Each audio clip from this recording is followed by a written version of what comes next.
Te recuerdo que este programa se realiza y se escucha en abierto, sin muros de pago, por los oyentes que lo pagan. No tenemos detrás a ningún empresario, partido o marca. Gracias a los que lo hacéis posible. Gracias a ti si decides sumarte en carnecruda.es. Echamos de menos este sonido, el sonido de la lluvia. No llueve.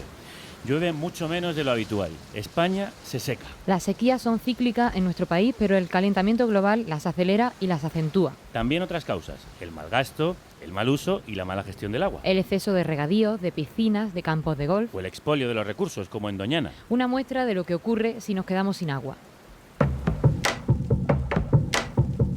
Europa se calienta al doble de velocidad que el resto del mundo y España lo sufre más como país cálido. Por falta de agua, el campo español da prácticamente por perdidas sus cosechas de trigo y cebada en Extremadura, Castilla-La Mancha, Murcia y en las zonas más secas de Castilla y León, Aragón y Cataluña. El 60% de nuestro campo se asfixia y los frutos secos o los viñedos de secano están teniendo problemas incluso para brotar. Se calculan pérdidas irreversibles en más de 3,5 millones de hectáreas de cereales de secano. El año hidrológico comienza en octubre y desde entonces ha llovido un cuarto menos de lo que se considera normal. En algunas zonas de España cuentan ya 125 días sin que caiga una gota. Y si los últimos datos lo confirman, estaremos ante el mes de abril más seco desde 1961. En el sur de Castilla-La Mancha y Andalucía no se ha llegado ni al 75% de la lluvia habitual.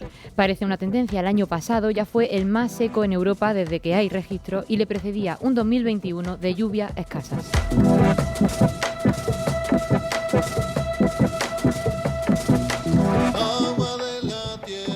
Por eso hoy nos preguntamos qué está pasando y qué va a pasar. ¿Cuáles son las causas y las consecuencias de la escasez de agua? Empezamos por el clima. ¿Es una crisis cíclica? ¿Es el cambio climático? ¿O son ambos? Para mirar desde dónde cae la lluvia, recurrimos a Copernicus, el programa de observación de la Tierra de la Unión Europea. Joaquín Muñoz Sabater, científico senior en el Centro Europeo de Predicciones a Medio Plazo, ubicado en la ciudad británica de Reading, desde donde operan los servicios de cambio climático y de monitorización de la atmósfera de Copernicus. Joaquín, crudos días. Hola, muy buenos días. Acabáis de publicar un informe para 2022 que muestra que en los últimos 8 años hemos vivido un calor extremo sin precedentes en todo el mundo y que ese verano, el de 2022, fue el más caluroso de la historia de Europa desde que hay registros. ¿Qué está ocurriendo? Bueno, lo que está ocurriendo es que existe una tendencia que estamos viendo cuando tenemos todas las series históricas, estamos viendo que hay una tendencia muy clara hacia un calentamiento global del planeta. Y bueno, efectivamente con las múltiples consecuencias que tiene, y bueno, lo que está ocurriendo es que vamos hacia una nueva realidad.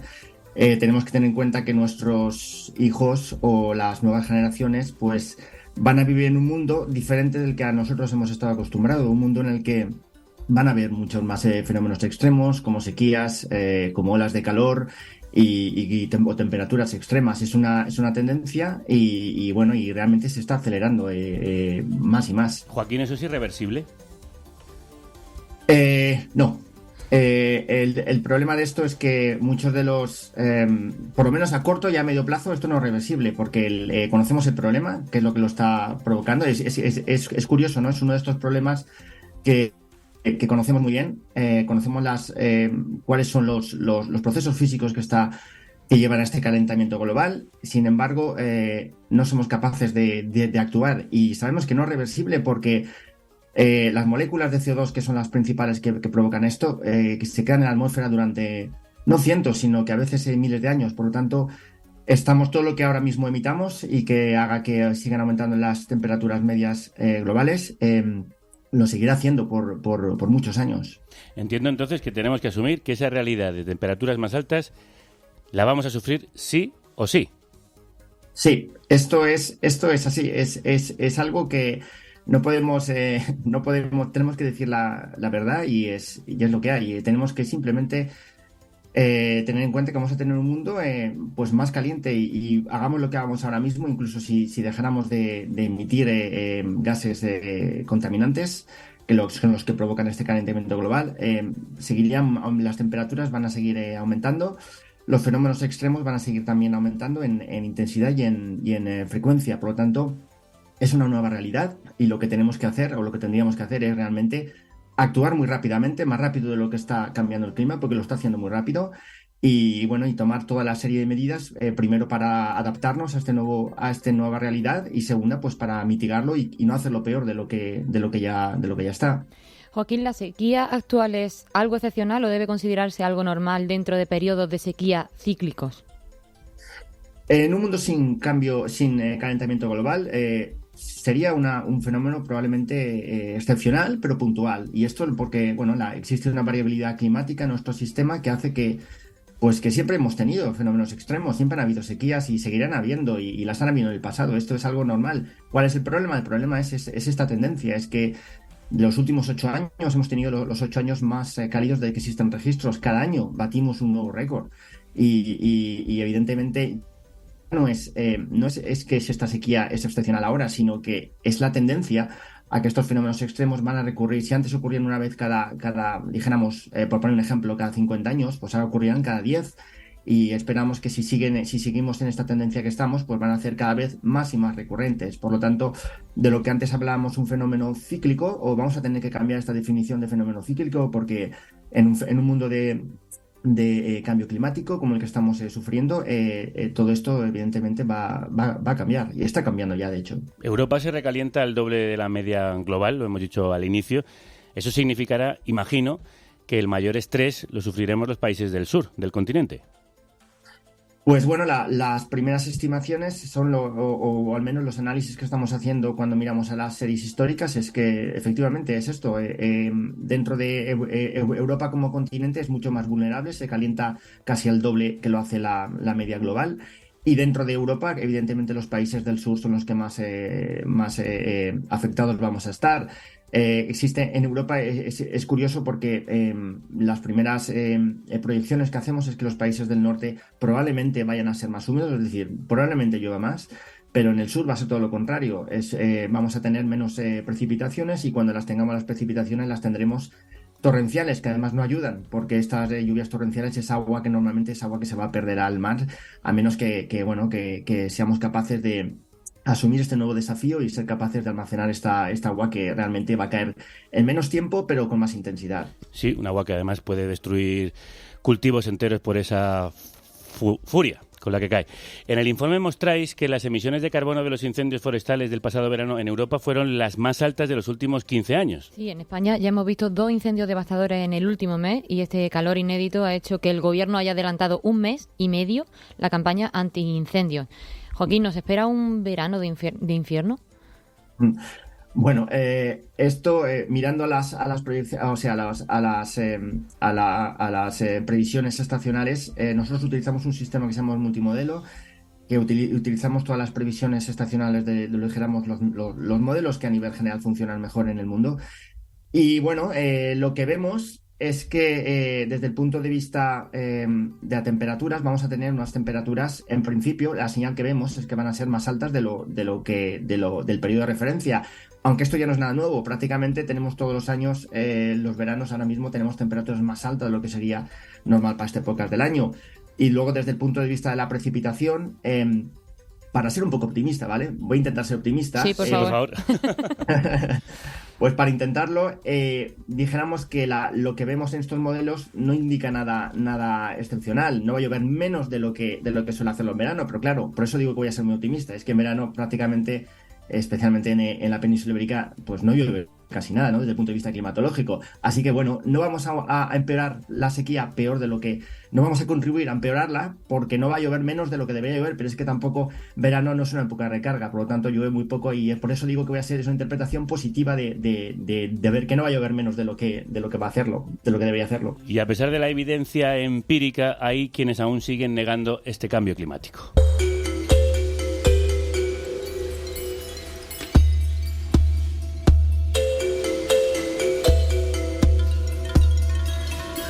Asesinos, miserables, criminales, os estamos vigilando.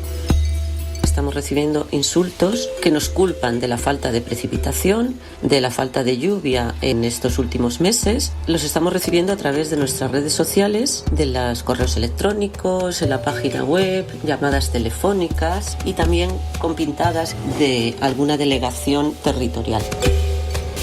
¿A quién escuchamos, Violeta? Ella es Estrella Gutiérrez, portavoz de la Agencia Estatal de Meteorología, la EMET, cuya plantilla está recibiendo en la última semana ataques negacionistas en redes sociales y también fuera de ellas. La agencia ha hecho público un comunicado para recordar que no todo vale. A base de trabajar con la máxima seriedad como servicio público que somos, tenemos que dar la máxima información seria, científica, a la ciudadanía y a los distintos medios. Y por su trabajo felicitamos a los compañeros y compañeras de AEMET. Les mandamos un abrazo a todas estas empleadas públicas y comunicadores de la meteorología que trabajan a diario para nuestra seguridad. No lo olvidemos, porque sus predicciones son claves para sectores como el transporte aéreo o marítimo. Y mirando los datos y mirando ese informe de Copernicus, ¿qué podéis decir sobre los efectos que tiene la sequía en nuestra salud y entre los más pobres? Bueno, los efectos de esta sequía, evidentemente, creo que afectan a cualquier sector cualquier sector que imaginemos, ¿no? Desde efectivamente la falta de lluvias y la falta y la contaminación a la que estamos sometidos, pues también crea, por ejemplo, por poner un ejemplo, crea lo que se llama el ozono a nivel de la superficie. El ozono todo el mundo lo asocia como un protector, nos protege de la radiación ultravioleta, ¿no? Y de hecho lo hace. Lo que pasa es que a nivel superficial se convierte en un contaminante muy potente y que afecta a la salud. Entonces esto es uno de los posibles efectos. Yo no puedo, o sea, la cantidad de impactos es enorme, ¿no? En la agricultura, en cuanto a restricciones del agua, en cuanto al transporte en los ríos, ecosistemas, etcétera. Hay muchísimos, y efectivamente aquellos que tengan menos medios, pues bueno, sufrirán más. Hay un análisis ahora mismo que ha salido hace poco publicado, en el que habla de que efectivamente aquellos que tienen menos recursos pues se van a ver más afectados por las olas de calor y y sobre todo por la escasez a la disponibilidad de agua para el consumo humano. Esto es una evidencia. Joaquín Muñoz Sabater, científico senior de Copernicus, el programa de observación de la Tierra de la Unión Europea. Gracias por esa aplastante sinceridad y realismo. Muchísimas gracias a vosotros. Un saludo.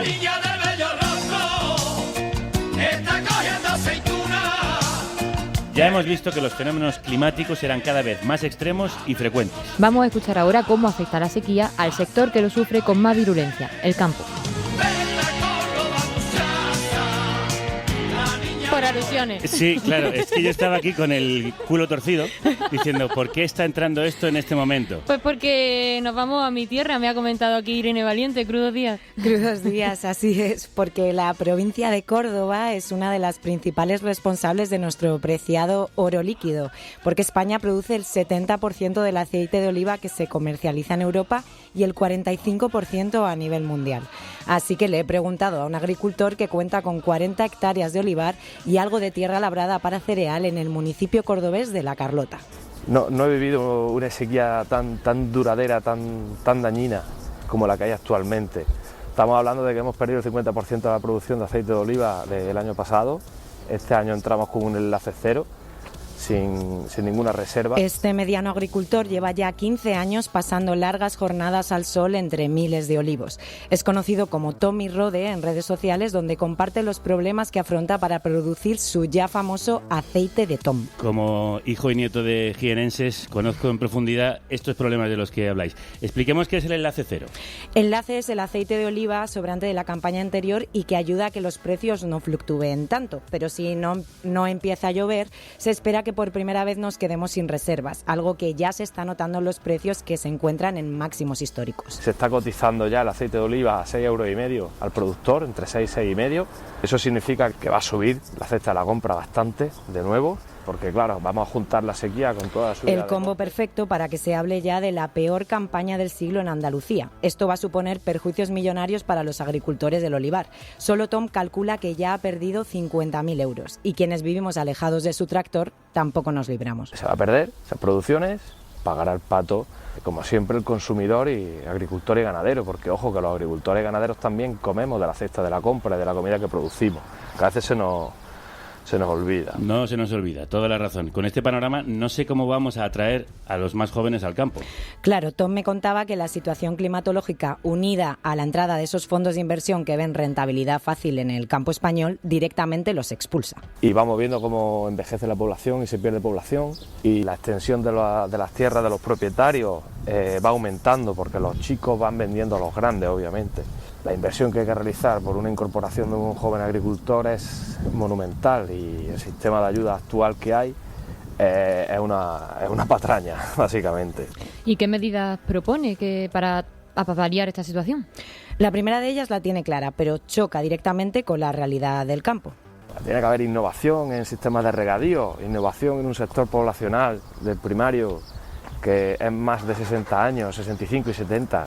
Invertir esas edades es complicado. Las siguientes están relacionadas con la gestión del sistema hídrico, pero aquí dependemos de la voluntad de la clase política y de la ciudadanía. Tiene que ser un pacto de Estado, tanto político como civil, que todo el mundo se ponga de acuerdo para el agua, que es un bien común de todos, se ponga a disposición para producir alimentación de una manera lógica, con sentido, y que las infraestructuras que tenemos estén en buen estado, y no como en muchísimas en Andalucía, que de 100 litros de agua es que llegan 40. ¿Y le preguntaste qué opina sobre quienes niegan el cambio climático? Sí, primero se rió, después fue contundente. A veces gracias porque el cambio climático es como una palabra tabú. Te dice que es un timo. Yo simplemente le digo a todo el mundo siempre la misma frase: antes llovía en estas fechas, ahora no llueve. Fin. Gracias a Tom por despertarse de madrugada para poder soportar este clima infernal y seguir produciendo ese oro líquido de autor. Y gracias a ti, Irene, compañera. Gracias a vosotras, gracias a Tom, le mandamos un abrazo, que me ha mandado un vídeo justo antes de entrar en su tractor intentando escucharnos, y que llueva, por favor, que llueva. Para profundizar en los problemas de los que nos hablaba Tom, hemos invitado a UPA, la Unión de Pequeños Agricultores. Ventura González, agricultor de viñedo, cereales, patatas y remolacha en Madrigal de las Altas Torres, en Ávila, es presidente de UPA Joven en Castilla y León. Ventura, crudos días. Muy buenos días. ¿Qué cultivos y qué zonas de España están sufriendo más la sequía, Ventura? Bueno, yo creo que en general lo que se ha dicho anteriormente ha quedado bien claro. Todos los cultivos de secano, e incluso ahora ya, pues como bien estamos hablando, estamos sufriendo un problema de escasez de agua, bien porque no hay agua almacenada, como también porque el nivel de nuestros acuíferos cada vez está siendo más bajo y cada vez nos cuesta más sacar ese preciado oro como es el agua. Hace apenas unos días el ministro de Agricultura, Luis Planas, que por cierto estaba invitado a este programa pero no ha podido acudir porque el Consejo de Ministros se celebra hoy, anunciaba ayudas al campo. ¿Son suficientes? Hombre, siempre he dicho que todo lo que venga es bienvenido, pero nunca es suficiente. Hablamos de que estamos en una situación caótica, una situación catastrófica y una situación que hasta ahora nunca se ha vivido. Entonces, como es una situación a la cual la llamamos excepcional, necesitamos para ello unas medidas excepcionales, no unas medidas que se hayan hecho en años anteriores. ¿Cuáles les estáis pidiendo?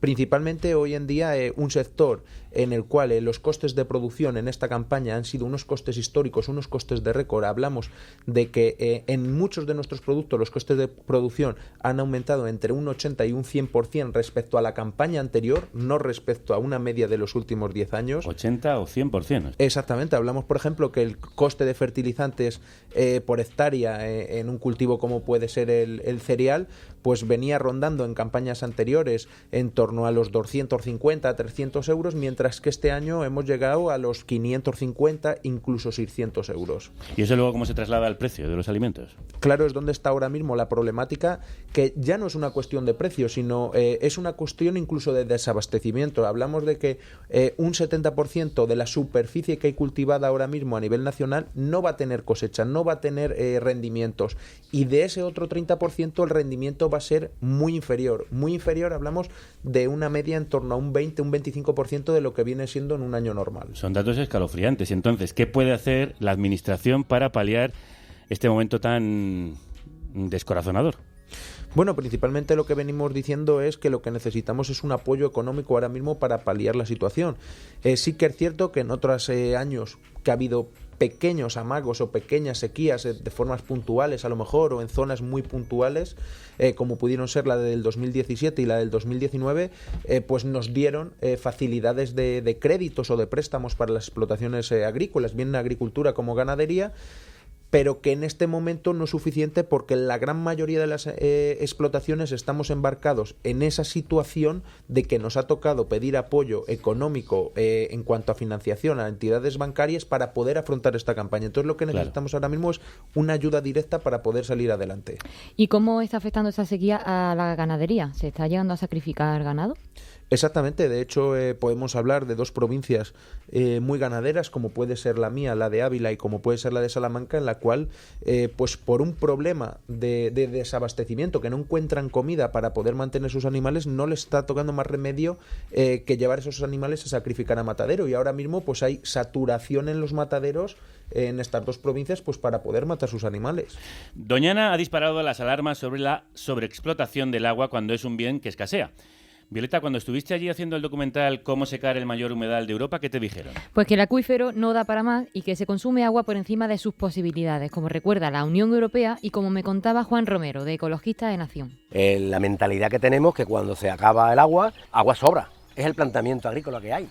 Esa es la mentalidad, como si el recurso agua fuese un recurso ilimitado. Y no se dan cuenta que la agricultura va a morir de éxito si seguimos poniéndolo todo en regadío. Para hablar del mal uso y del abuso del agua en el campo, hemos invitado a nuestro compañero del diario.es, Raúl Rejón, que lleva meses mirando al cielo, al suelo y al termómetro. Raúl, crudos días. ¿Cómo estáis? Buenos días. Tú explicas que el 23% de la superficie que se cultiva en España se ha puesto en regadío. Y eso se traduce en que ese casi cuarto de la tierra produce el 65% de la cosecha total española. Somos el segundo país de la Unión Europea en superficie calificada como regable, el mayor proveedor de frutas y verduras de Europa y uno de los primeros en todo el mundo. ¿Esto es sostenible? Si me preguntas a mí, yo creo que vamos en una escalada que vamos hacia hacernos insostenibles. Pero claro, hay que tener en cuenta que es mucho más rentable, produce mucho menos tierra, con lo cual me parece que es una carrera que quizá haya sido inevitable. También ha conseguido mayores rentas para el campo. Una hectárea de cultivo de invernadero en regadío tiene un precio oficial de 200.000 euros. No es poca cosa. Y eso te habla un poco de esas rentas que están llegando al campo. Luego, cómo se distribuyen sería materia diferente de discusión, cómo se reparten luego esas rentas. Pero parece sí que es una escalada un camino, una evolución que parece que puede ser bastante insostenible, teniendo en cuenta que luego vamos a tener menos recurso, que es el agua para regar. Doñana ha sido quizá el foco más visible, pero ¿se está politizando cada vez más el agua en más zonas? Yo creo que si nos echamos la vista para atrás, el agua casi siempre sirve de palanca política, y en este año además ha confluido, ¿no?, como una tormenta perfecta entre periodo de sequía meteorológica, las elecciones que tenemos al final de este mes, y desde luego que sí, que se politiza, pero se politiza casi siempre que llega un momento de escasez y un momento electoral. Pero sí, desde luego es una palanca, y ya lo veréis cómo va a ser una palanca tremenda en estas semanas que vienen, ya veréis. El 80% del consumo nacional de agua se va en regadío, pero el Ministerio de Transición Ecológica calcula que nuestros recursos hídricos se reducen y ya han caído un 12%. ¿Cuál es el plan que tiene Teresa Rivera? Este plan de la transición ecológica... Tienen un plan que entiendo que es el que hay un consumo más racional, ¿no? Hablabais también que el Ministerio de Agricultura ha puesto un montón de millones para hacer más eficientes los regadíos. Lo que pasa es que también una cosa que ocurre con el regadío, hacíamos una entrevista esta semana, creo que la publicamos allí en el diario.es, a Fernando Maestre, que es un científico ahí en la universidad en Alicante, que cuando consigues más eficiencia en el regadío, lo que ocurre es que amplías tu zona de regadío en muchas ocasiones, porque claro... Fijaos, por ejemplo, el olivo, que es un árbol muy relacionado con el secano, que habláis con el olivo. El olivo, si lo conviertes en regadío, produce muchísimo más. Es como un milagro vegetal. Claro, ¿cómo tú te resistes a eso? Es difícil, tiene que haber un poco un raciocinio. Y luego nuestro nivel de producción con este regadío es muy grande. Tú lo decías, ¿no? Con un cuarto de la tierra produce el 65%, lo cual también te parece como una cosa casi milagrosa. Pero luego, nosotros en casa... el año pasado, en 2021, tiramos 1.200 millones de toneladas de comida, o litros, así es como lo pone el Ministerio. Y 65 millones de frutas aptas para el consumo se tiraron antes de comercializar. Toda esa producción podría haberse utilizado y no se ha utilizado, con lo cual hay muchas variantes que podemos tocar a la hora de luego cómo hacer más eficiente realmente nuestro sistema agrícola y de utilización del agua, que cada vez tenemos. Si en la realidad el problema es que el agua cada vez tenemos menos. Y ahora estamos hablando de la sequía y me decía Gonzalo de la Cámara, que es un estudioso del agua, que el momento de hablar de la sequía es cuando está lloviendo, no cuando estamos en sequía y ya tenemos el problema aquí metido. Ahora hay falta de agua y hay cultivos de secano que se están convirtiendo, sin embargo, en intensivos de regadío, como algunas zonas de olivar, almendro, viñedos y hasta algunos cereales. Ventura, ¿esto es pan para hoy y hambre para mañana? Bueno, como bien ha explicado anteriormente, al final por los cultivos de regadío ya no es solo la riqueza económica que genera, sino también que es un modo, por decirlo de alguna manera, es un modo de mantener un status quo de nivel de alimentación, sino de mantener siempre los lineales de distribución con esa comida. También es cierto que se tira muchísima comida. Eso no es culpa en este caso del productor, eso es culpa de todos nosotros como consumidores, que cuando vamos a un lineal de distribución lo que queremos es una fruta, una hortaliza, una verdura que sea bonita, que tenga brillo, que sea de un tamaño perfecto, pero una patata, por ejemplo, que tenga una deformidad no tiene ningún tipo de defecto ni culinario ni de ningún otro tipo, de ningún tipo de característica, solamente que tiene una deformidad en su tamaño. Y queremos que haya esa fruta o esa verdura todo el año, todos los días que vas al supermercado. Exactamente. ¿Y la alternativa sería adaptar los cultivos de secano a escenarios de sequías más intensas y prolongadas? Es un trabajo que se está haciendo. El hecho de buscar variedades que sean más resistentes al estrés hídrico, que al fin y al cabo es lo que ocurre, ¿no? Un estrés hídrico. Por ejemplo, las bodegas... no voy a decir el nombre. Cada vez se tienen que ir más al norte para que sus uvas sigan produciendo. Bueno, pues una forma de adaptarse, pero eso al fin y al cabo se te acaba el terreno y ya no tienes dónde más ir hacia el norte. Pero el cambio de cultivos sí que es una línea de trabajo, claro. Nos lo estaba contando Raúl Rejón y lo vienen advirtiendo desde hace años muchos expertos, aunque sus voces son más claras justo en estos tiempos de sequía. Los expertos en gestión del agua nos advierten de que no tenemos un problema de cantidad, sino de gestión, Violeta. Sí, porque derrochamos, malgastamos y explotamos al límite un bien escaso. El campo no es el único problema, también hay otros puntos donde malgastamos, derrochamos y gestionamos de manera ineficiente el agua. De eso sabe mucho Nuria Hernández Mora, que es cofundadora de la asociación Nueva Cultura del Agua. Nuria, crudos días. Hola, buenos días, ¿cómo estáis? ¿Hay suficiente agua? Bueno, esa pregunta depende de para qué, ¿no? Hay agua, me gusta siempre para poner en duda, ¿no? O cuestionar el lema que durante tanto tiempo en el arco mediterráneo se ha utilizado, ¿no? En las regiones de Murcia y Valencia, ¿no? Agua para todos, ¿no? Que estaba siempre en los ayuntamientos, en los balcones de la gente, ¿no? Pues ¿hay agua para todos y para todo? Pues yo te digo, pues no hay para todo y para todos, y como hemos oído antes del experto de Copernicus que ha estado comentando, ¿no? Pues todos los modelos climáticos nos están diciendo que va a haber, que van a pasar distintas cosas. Por un lado, las temperaturas están subiendo, eso es innegable, y en todos los escenarios están subiendo. ¿Cuánto van a subir más de aquí en los próximos 20-30 años? Bueno, pues eso es lo que está sobre la mesa, depende de si conseguimos hacer algo para reducir las emisiones, que por ahora las cosas no están demasiado prometedoras, pero que van a subir, ¿no? Y las lluvias están cambiando, o sea, lo que está pasando es que está cambiando cómo, dónde y cuándo llueve, y eso es lo que está afectando tanto al campo, evidentemente, como a los espacios naturales y en todos los sentidos, en todos los usos que hacemos, ¿no? Se están desplazando las temporadas de lluvia, nos decía antes, ¿no? Pues hombre, en verano no va a llover menos que otras veces, pero porque es que en verano no suele llover, ¿no? Las lluvias aquí en primavera y en otoño, ¿no? Las temporadas de lluvia, esto para el campo es fundamental, ¿no? Porque es cuando se siembra, cuando está...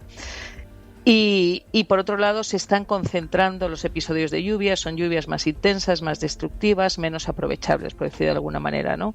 Entonces, agua para todo no vamos a tener, eso es una realidad, ¿no? Y además con el incremento de las temperaturas se incrementa la evapotranspiración, ¿no? Que eso en España es algo que en nuestros climas es muy importante, ¿no?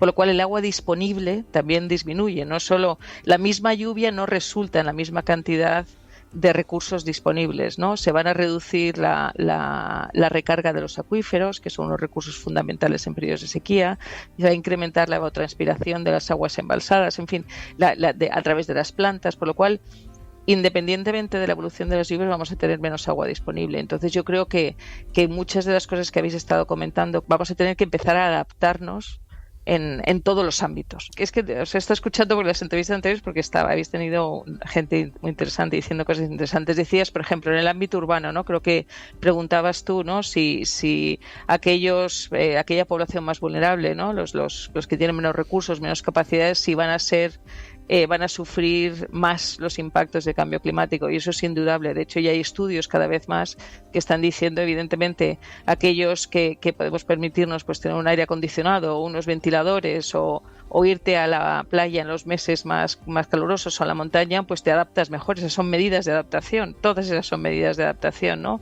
Si tu casa es más pequeña, si no tiene ventilación cruzada, si no puedes permitirte un aire acondicionado, un ventilador, si no puedes irte de la ciudad en los meses calurosos, ¿no?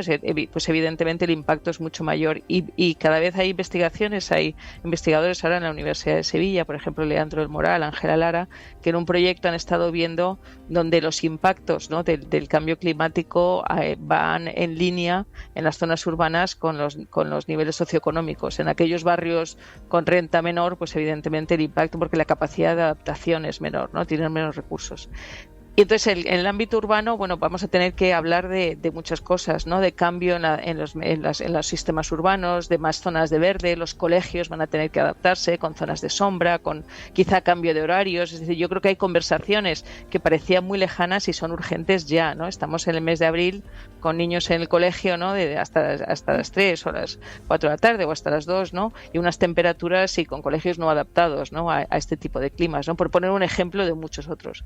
En el campo, bueno, pues ya habéis hablado muchos de los temas que de medidas de adaptación, ¿no? Pues evidentemente, bueno, pues los agricultores juegan, bueno, pues con cuándo cosechar, cuándo guardar. Y hablábamos, yo estoy trabajando ahora en una zona en el norte de la provincia de Córdoba que está sufriendo ahora mismo los impactos, una zona que ya tiene restricciones en el consumo urbano, ¿no? Es una zona de secano, de dehesa.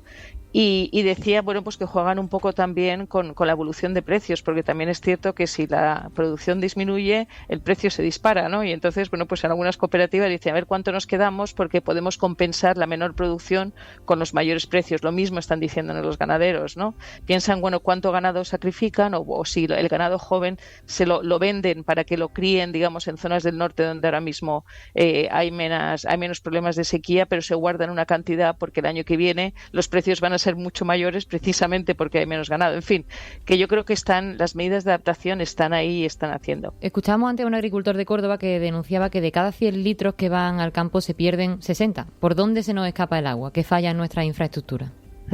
Bueno, yo creo que como en esto es difícil generalizar también. O sea, yo creo que no debemos de dejar de hablar en general, ¿no? De, pues, por ejemplo, una de las cosas que se dice, ¿no? Es que tenemos un 40%, un 30% menos de recursos. Bueno, depende. En algunas zonas del país sí hay problemas serios de sequía, en otras zonas se está experimentando menos, ¿no? Bueno, pues lo mismo con el tema de las pérdidas, ¿no? Uh-huh. Yo creo que realmente en el ámbito agrario y también porque el tema es más complejo que eso, ¿no? Las infraestructuras, se ha invertido mucho en la mejora, en la eficiencia, en las infraestructuras de riego, por ejemplo, ¿no? Pero claro, eso trae problemas adicionales, porque antes ese agua que se perdía, ¿no? Ese agua que se perdía por los retornos de riego, porque las infraestructuras no desaparecía, iba al ciclo hidrológico pero muchas veces se utilizaba aguas abajo, ¿no? Por ejemplo, en otros usos, río abajo. Cuando estamos mejorando la eficiencia, como con las grandes inversiones que se ha hecho desde la Administración los últimos 20 años, ¿no? En los programas de modernización de regadíos que se llaman, por ejemplo, ¿no? Que en el fondo se trata de quitar las antiguas acequias, ¿no? Entubar los sistemas de distribución, disminuir los retornos, ¿no? Ese agua, el problema es que los usos se intensifican, porque muchas veces, evidentemente, el agricultor sigue teniendo la misma concesión, ¿no? Y entonces, bueno, pues utiliza menos por hectárea, pero o riega más hectáreas o en lugar de un ciclo de producción hace 2 o hace 3, ¿no?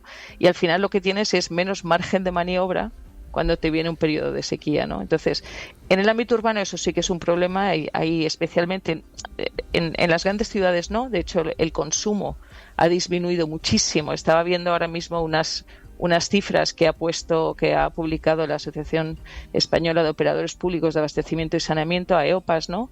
Pues como el consumo medio de los hogares españoles en litros por habitante y año ha disminuido de 160 litros por habitante año en 2006 estamos en unos 130 de media, es decir, una disminución enorme. Y hay ciudades como Sevilla, Barcelona, Madrid, las grandes ciudades donde la disminución es aún mayor, ¿no? Pues por mejoras, por el comportamiento ciudadano, pero también por mejoras en las infraestructuras.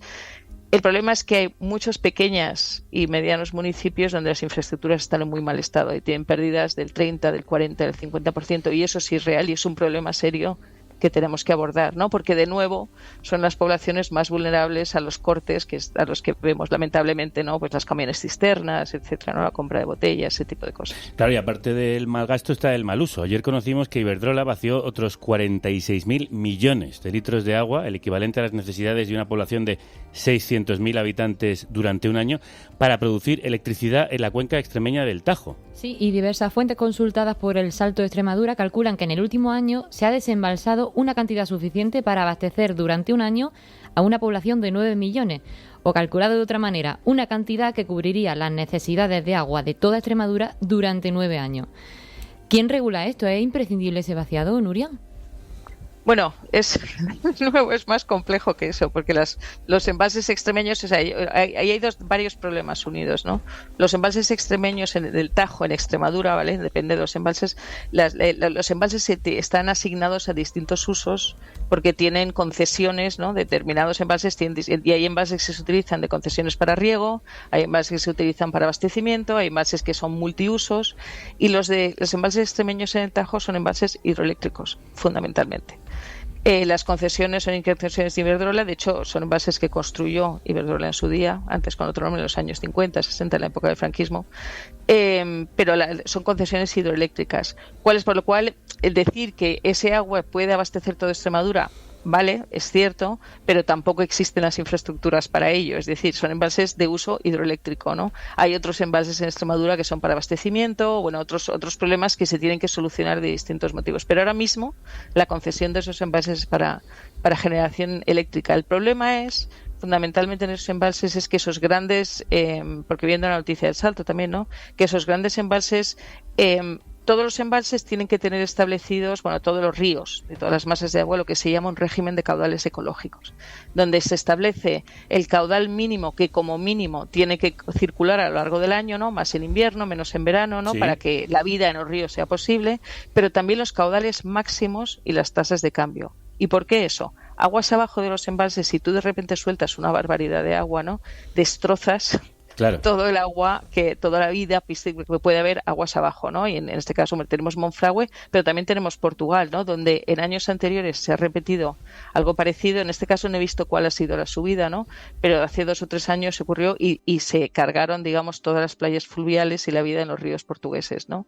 Entonces el problema es que estos embalses en Extremadura no tienen establecidos caudales máximos ni tasas de cambio, por lo cual realmente Iberdrola está, de visto sus declaraciones, ¿no? Hemos cumplido con las condiciones concesionales, pero es que esas condiciones concesionales deberían revisarse para adaptarlo a un régimen de caudales ecológicos que permitan una explotación con sentido común, ¿no? Y a ver si puedes contestar esta pregunta difícil con brevedad, Nuria.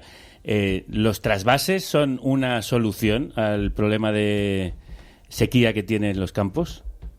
No, la respuesta es que no. Los trasvases quizá pequeños en algunas zonas para temas de abastecimiento muy puntuales, sí, pero los grandes trasvases para esa solución no es la solución porque las sequías son regionales. El cambio climático es algo que está afectando a todo el Estado y al final es repartir escasez. Nuria Hernández Mora, experta en recursos hídricos de la Fundación Nueva Cultura del Agua. Ha sido muy interesante escucharte. Un abrazo muy fuerte. Venga, gracias a vosotros. Hasta ahora. Una de las soluciones propuestas por el Ministerio es la modernización de regadíos, pero desde el Observatorio de Políticas del Agua de la Fundación a la que pertenece Nuria han alertado de que esas medidas no solo no ahorran agua, sino que incrementan el consumo. Ventura, te traslado a ti también la pregunta. ¿Hacer el regadío más eficiente aumentará el consumo de agua? Yo en ese sentido no estoy muy de acuerdo. En el resto de toda su intervención sí que estoy totalmente de acuerdo con ella, pero en ese sentido no, porque lo que no podemos permitir es que ahora mismo, en pleno año 2023, y que haya en muchas zonas de regadío que se esté regando a manta, que se esté abriendo una compuerta y que se esté regando el campo sin ningún tipo de control. Entonces, nosotros somos los máximos interesados en que se haga un riego de forma sostenible y que si para producir un cultivo nada más se necesitan 5.000 metros cúbicos, que nada más se rieguen con esos 5.000 metros cúbicos, no con un regadío de forma anticuada que a lo mejor estamos vertiendo 12.000. Si con esos 12.000 metros cúbicos somos capaces de producir a lo mejor lo de 2,5 hectáreas, no lo de una. Entonces vamos a intentar hacer un modo de producción de regadío y que sea sostenible. ¿Cómo se puede hacer eso? ¿Qué controla y qué medidas hacen falta? Pues principalmente lo que necesitamos es investigación y modernización. Necesitamos desarrollo dentro del sector agrario. El problema que hay es que somos un sector que estamos apartados, como quien dice, de la sociedad. Demagógicamente somos un sector que nadie nos tiene en cuenta, mientras que, por ejemplo, la investigación que estamos teniendo dentro del sector es una investigación que está siendo soportada económicamente por el sector. Nosotros, por ejemplo, dentro de los cultivos de herbáceos, cuando yo compro mi propia semilla, pago un canon para que se realice una investigación en semillas para que sean más resistentes, por ejemplo, a periodos de sequía como el que estamos viviendo, para que sean más resistentes a un tipo de enfermedades, para que sean resistentes a un tipo de plagas. Entonces debemos de seguir investigando y de seguir desarrollando actividades que sean beneficiosas y que sean sostenibles, en este caso para el medio rural y para el sector agrario en general. Más inversión en la producción actual y en la investigación para el futuro. Además de todo lo que hemos comentado, estos días escuchamos ideas como, por ejemplo, en Cataluña, donde proponen controlar cuánta agua se va a llenar, se va para llenar piscinas. Sí, en Adelante Andalucía proponen cerrar los 109 campos de golf que hay en Andalucía durante la sequía, y en otros puntos se pide centrarse en medidas antiincendios por su efecto no solo devastador, sino en la elevación de temperatura y, por lo tanto, en la sequía. Raúl, ¿qué medidas son imprescindibles a corto plazo? Me ha encantado que dije lo de las piscinas, porque hace poco también pude hablar con una investigadora que había estudiado justamente la inequidad a la hora de la utilización de agua en las ciudades y cómo las personas, los grupos que tenían capacidad económica más alta hacían un uso desproporcionado en comparación con la media y, por supuesto, con los grupos más humildes o con menos rentas, y sobre todo era para riego de jardines privados y utilización de piscinas privadas.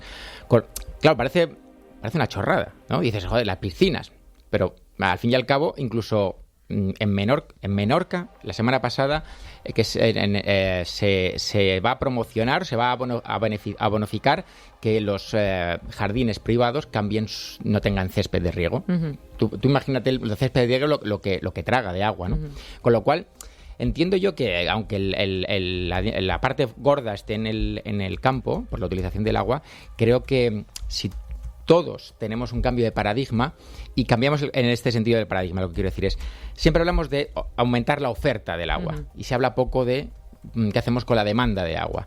Y yo creo que en el momento en que podamos cambiar el paradigma, todos, desde Raúl Rejón, que está aquí ahora hablando y se está bebiendo este vaso de agua, que es de grifo, muy bien, a, por supuesto, los dirigentes políticos, los sectores, el agrario, también el industrial, el turístico, muchos, y cambiemos a pensar en las demandas, cuánto podemos demandar, en lugar de, como yo tengo esta demanda, que muchas veces está reconocida por el derecho, que tengo derecho a un canon del agua, y decir, pues entonces dame esa oferta. Creo que en ese momento podremos empezar a abordar la cuestión como merece la situación, que es que va a ser que tengamos menos agua. Pensar en la demanda, cómo abordamos las demandas, en lugar de siempre exigir que tengamos más oferta. Con esa visión nos vamos a despedir. Raúl Rejón, compañero del diario.es, Ventura González, portavoz de la Unión de Pequeños Agricultores.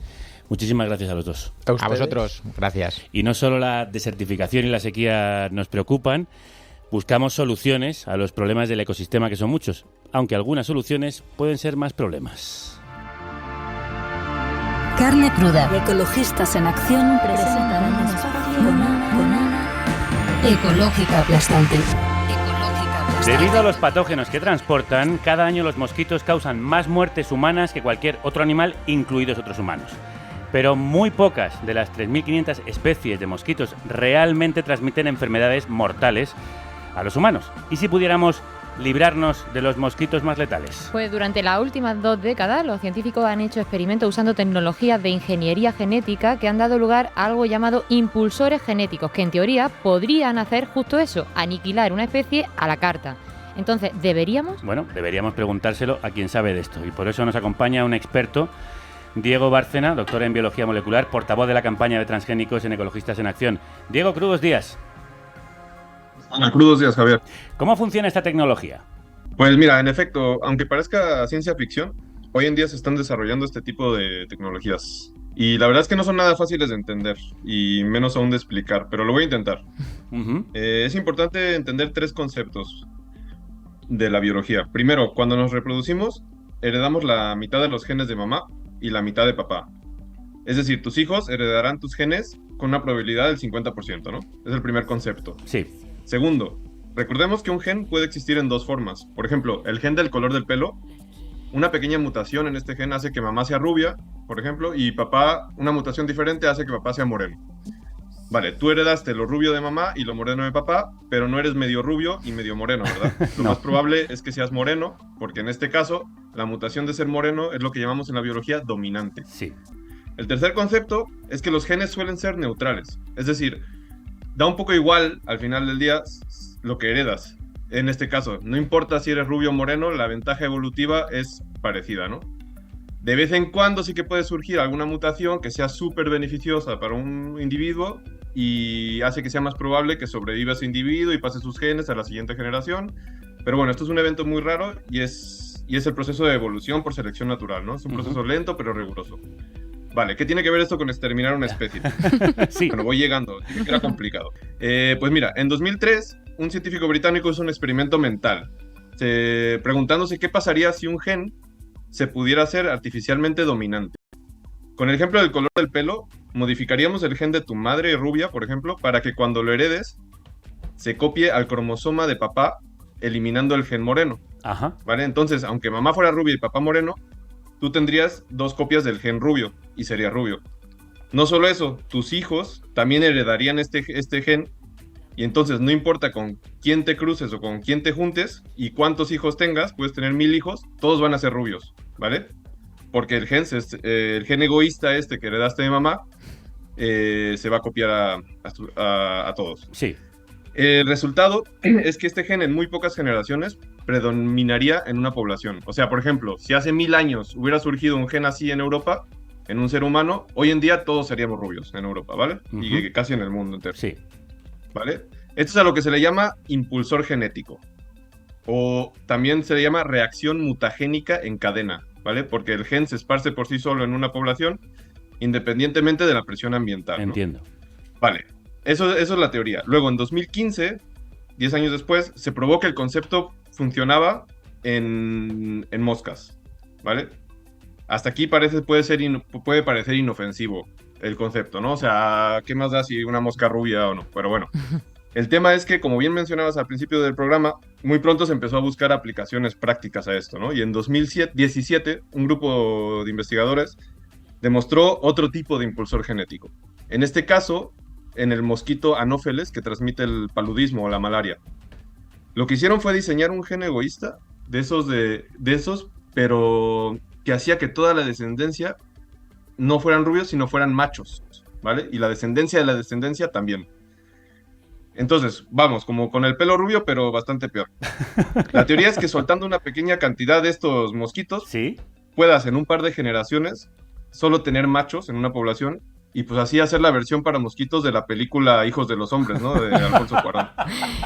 ¿Y qué incidencia tiene eso? O sea, ¿qué resultado provoca esto en cuanto a la lucha contra las enfermedades transmitidas por mosquitos? La teoría sería que en muy pocas generaciones pues podías eliminar una especie específica, una especie de mosquito, ¿no? En este caso en la Anopheles, ¿no? Sueltas el mosquito en año 0 y luego después de X años pues ya no tienes ninguno de esos mosquitos y con eso eliminas también la malaria, ¿no? Eso es la teoría. Y aunque haya otras opciones de control, es cierto que estos impulsores genéticos parecen una opción de raíz, pero antes de liberar mosquitos transgénicos en la naturaleza hay que responder a algunas preguntas importantes. Por ejemplo, ¿los impulsores genéticos podrían colapsar a otras especies? Precisamente con el ejemplo de los mosquitos, ¿no? El mosquito mismo no solo se alimenta de sangre, un mosquito también se alimenta de néctar de flores y es un polinizador importante en el medio ambiente, ¿no? Entonces te puedes imaginar que, bueno, eliminar un mosquito, aunque sea una especie, va a tener consecuencias en la cadena trófica. Pero más importante, me parece, es que no sabemos muy bien cómo funcionan a nivel biológico todos estos transgénicos y aunque hay probabilidad de que un mosquito se pueda esparcer también, cruzar con otra variedad de mosquito, ¿no? Claro.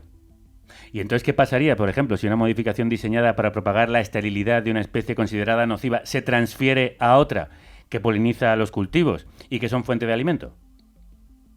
Pues lo que puede pasar es que en pocos años, si se te escapa este impulsor genético, pues que de repente no elimines solo una especie de mosquito, sino todas, ¿no? O varias, o 3 o 4. O sea, tú si eliminas una especie de mosquito, pues puede ser que otro mosquito ocupe su nicho biológico en la cadena trófica, pero si se esparce a otras especies, pues es probable que, o sea, si eliminas todos los mosquitos, pues entonces sí que tienes un problema, ¿no? Porque las ranas se eliminan de mosquitos, los pájaros, los peces, o sea, hay muchos, es una fuente de alimento para muchos organismos, ¿no? También el mosquito. Claro, entonces estamos hablando de que una posible solución para unos problemas cree otros problemas incluso más graves.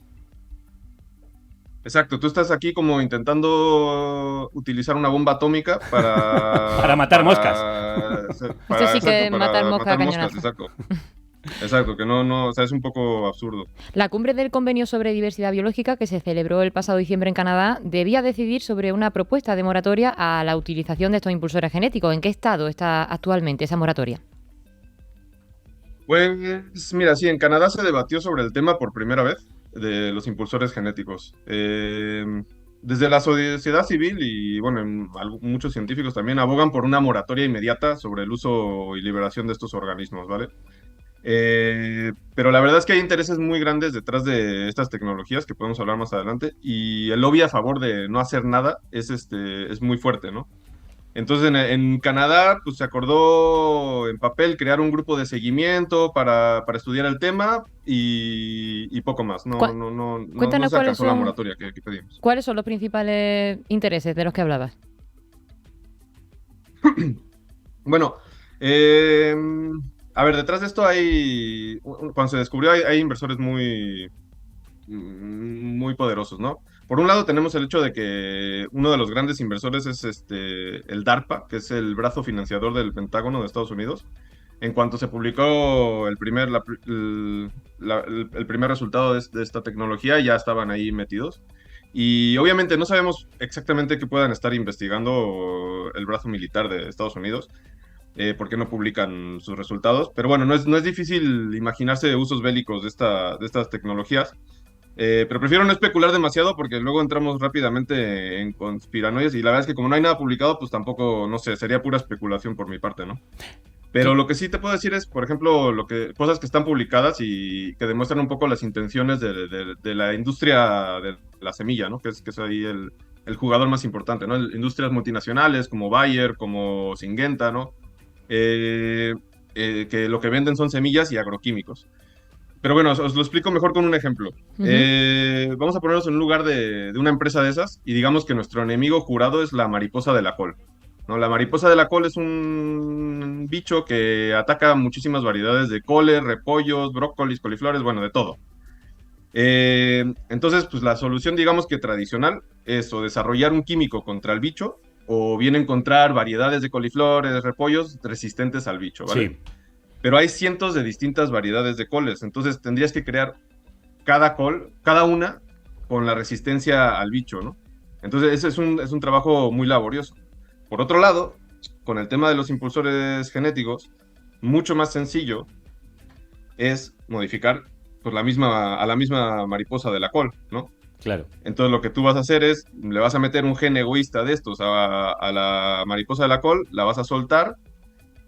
Pero claro, en este caso no quieres exterminarla por completo, porque eso no es buen negocio. Si tú la exterminas, pues no, ¿qué más vendes, no? Si eres una empresa, pues no. Y además, bueno, vas a decir que es malo para el medio ambiente y lo que sea, ¿no? Pero al final es por el negocio. Y el negocio está en hacer una mariposa con un gen egoísta de estos, pero que la haga susceptible a un químico X que tú vendes, ¿no? Ujú. Entonces tú sueltas esas mariposas y, hombre, si te sale bien la jugada, en pocos años puedes reemplazar a todas las mariposas de col de todo el mundo y con tu mariposa patentada, ¿no? Y luego tú, pues, que le vendes, o sea, creaste el problema, pero vendes la solución, ¿no? Como empresa. Entonces es un negocio redondo. Y sé que parecen tramas de villanos de Bond, ¿no? Pero Totalmente. ya hay patentes registradas precisamente con estos fines. De hecho, la gran mayoría de investigaciones en impulsores genéticos en estos momentos se centran precisamente con especies de plagas agrícolas. No hace falta tener mucha imaginación para pensar todo el mal que se puede hacer con una tecnología como esta, empezando, como contabas, por intentar mejorar la especie, no solo las animales, sino también la especie humana. Diego Bárcena, de Ecologistas en Acción, muchísimas gracias. Muchas gracias a vosotros. Cuando amanezca mañana, volveremos con un monográfico literario junto a Tomo y Lomo. Bueno, eso es las que nos quedamos aquí porque tú te vas a los premios Ondas Globales del podcast a Málaga, nada menos. Nada menos, con Paz Galiana, a hablar de nuestro podcast, de nuestros proyectos futuros y a celebrar con los compañeros, como Juan Luis Sánchez, Ondas al podcast Revelación por un tema al día, al que desde aquí mandamos un abrazo fortísimo. Vamos, que os vais de fiesta mientras nos quedamos las demás trabajando. No te confundas, vamos de servicio. ¿No beberás, entonces? Agua no, que hay sequía. Pero me da pena perderme el programa de mañana, ¿no te creas? Sí te creo, porque hablaremos de un debut que está removiendo el mundillo editorial y dando mucho que hablar. La historia de los vertebrados de Mar García Puig, diputada por En Comú Podem, a la que la maternidad le provocó un trastorno emocional que ha convertido en un tratado literario sobre la locura en las mujeres, que es buenísimo. Y con las Silvias, además, adelantaréis la publicación de Intensas, de la jefa de sección de género del diario.es, Ana Requena, que habla precisamente de cómo se llama histéricas, locas, intensas a las mujeres para desacreditaros. Por cierto, que si a alguna de las que estáis escuchando estos temas le pican, le duelen, le interesan, podéis enviarnos un audio al 717-717-970 contando qué sentís cuando llaman intensa. Se viene programazo. En tu caso se viene fiestaca radiofónica. Bueno, y en el tuyo, Claro. Hasta mañana. Que la radio os acompañe.